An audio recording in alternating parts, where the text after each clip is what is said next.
અયોધ્યા રામ મંદિરમાં 22 જાન્યુઆરીના રામલલ્લા બિરાજમાન થશે। આ ઐતિહાસિક ઘડીના સાક્ષી ગુજરાતના અનેક સાધુ સંતો બનશે।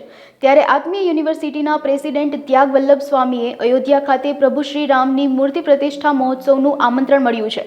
ત્યાગ વલ્લભ સ્વામી હર્ષોલ્લાસથી લાગણી સાથે અયોધ્યા પહોંચશે। આ પ્રસંગે આમંત્રણ મળવાની લાગણીઓ ત્યાગ વલ્લભ સ્વામીએ વ્યક્ત કરી હતી। 500 વર્ષ કરતાં વધારે સમયની સંઘર્ષમય યાત્રાનો અંત આવી રહ્યો છે અને જ્યારે રામલલ્લા નિજ મંદિરમાં બિરાજમાન થવા માટે જઈ રહ્યા છે ત્યારે રામલલ્લા બિરાજે છે, નૂતન મંદિરનું નિર્માણ થયું છે, એ તો આપણા સૌના માટે ખૂબ જ આનંદ અને હર્ષોલ્લાસની બાબત છે।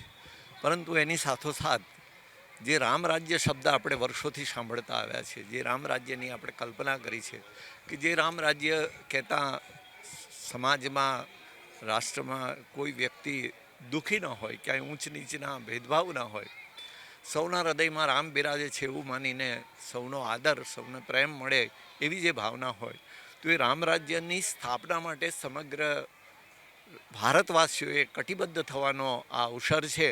અને એ અવસરમાં જે મૂર્તિ પ્રતિષ્ઠા મહોત્સવ કમિટી દ્વારા સંતોને આમંત્રણ આપવામાં આવ્યું છે, એમાં હરિધામ સોખડાના સંતોને પણ આમંત્રણ આપવામાં આવ્યું છે અને એ આમંત્રણને માન આપીને અમે ત્યાં આજે જવા માટે નીકળી રહ્યા છીએ। ત્યારે એ રામ રાજ્ય માટે વ્યક્તિના જીવનમાં આત્મીયતા, વ્યક્તિના જીવનમાં દાસત્વ, વ્યક્તિના જીવનમાં સત્સંગ, વ્યક્તિના જીવનમાં ભક્તિ આવે તો સાચા અર્થમાં રામ રાજ્યની સ્થાપના થઈ શકે। મને બરાબર એ દિવસ યાદ આવે છે 1992ના વર્ષનો, કે ત્યારે ધર્મસ્વરૂપ હરિપ્રસાદ સ્વામીજી મહારાજ અમને બધા સંતોને લઈને અયોધ્યાની યાત્રાએ પધાર્યા હતા। ત્યાંથી છપૈયા અને અનેક તીર્થસ્થાનોની યાત્રાએ પધાર્યા હતા। ત્યારે રામલલ્લાના ચરણારવિંદ બહાર ખુલ્લામાં પધરાવેલા હતા।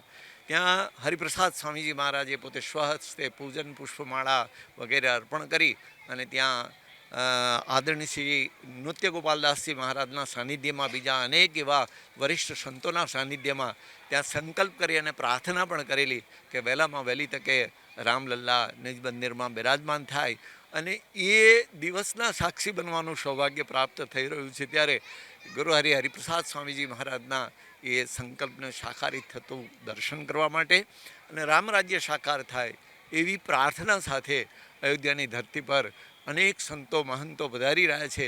એમાં સૌભાગ્ય છે કે ગુજરાતમાંથી અનેક સંતોને જવાનું સૌભાગ્ય પ્રાપ્ત થયું છે, એમાં સેવકને પણ સૌભાગ્ય પ્રાપ્ત થયું છે અને એ રીતે એ તીર્થસ્થાનના દર્શન અને આ અદ્ભુત ઐતિહાસિક ક્ષણના સાક્ષી બનવા માટે જઈ રહ્યા છીએ।